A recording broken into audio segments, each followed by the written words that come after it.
I want you to think back to the last 5 things that you Googled. You were probably looking for something to better educate yourself on a topic, on how to do something, or to entertain yourself, or to find out some sort of information. The end goal is ultimately you having some information to better yourself. The massive mistake that we are all making is we are treating the world like a Google search engine, and we are approaching others thinking, what can they do for us, versus thinking to ourselves what we can do for others first.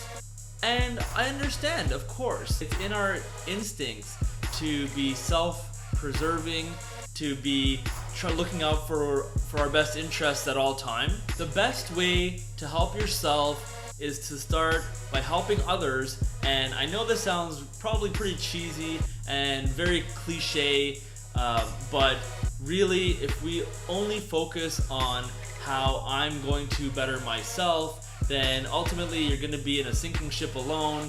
And I know this because I've been there myself. I was completely full of my own priorities, full of myself. So what changed for me was I stopped asking what others can do for me, and I have started to look at what I can do for other people.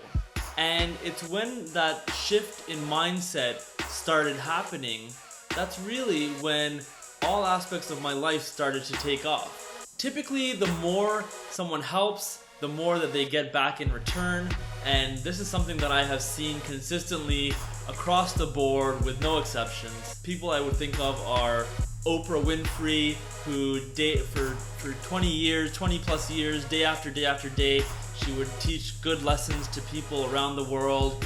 There was philanthropy, and she was very charitable, and I mean, it's no surprise that she's extremely wealthy as a result of that. But I don't think that she focused on the money or the attention. I think she focused first on what she can do for others and cleansing the lives of others spiritually, and that is what really led to the amount of karma that she has received coming back to her. Another example I think of would be like Simon Cowell. I know he has a reputation for being a bit of a dick, but ultimately he has created these shows where people have an opportunity to fulfill a dream that they would not have had the opportunity to do so.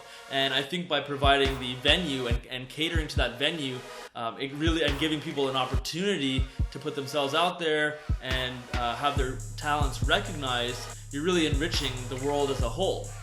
When you provide value to other people without actually putting your own priorities first, what you're doing is you're putting out great energies into the world, and I'm telling you, it's going to come back to you in terms of raising your profile, monetary gain.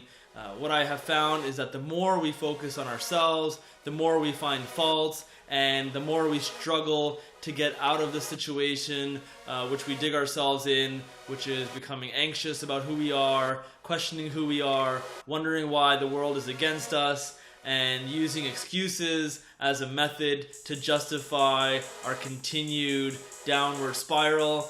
And what I'm going to tell you now is the first step you need to take is to look at ways that you can help other people.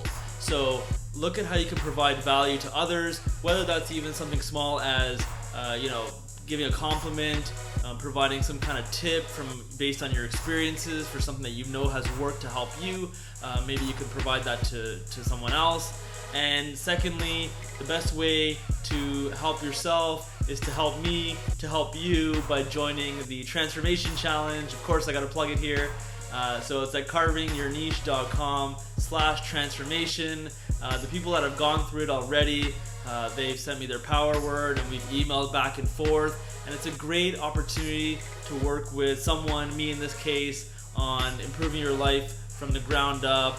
Oftentimes it's difficult to know where to start, and the Transformation Challenge is really the first place where you can get this done. So sign up for the Transformation Challenge, and I will see you next week. My name is Riaz Sidi. Stay positive, and we'll talk to you soon.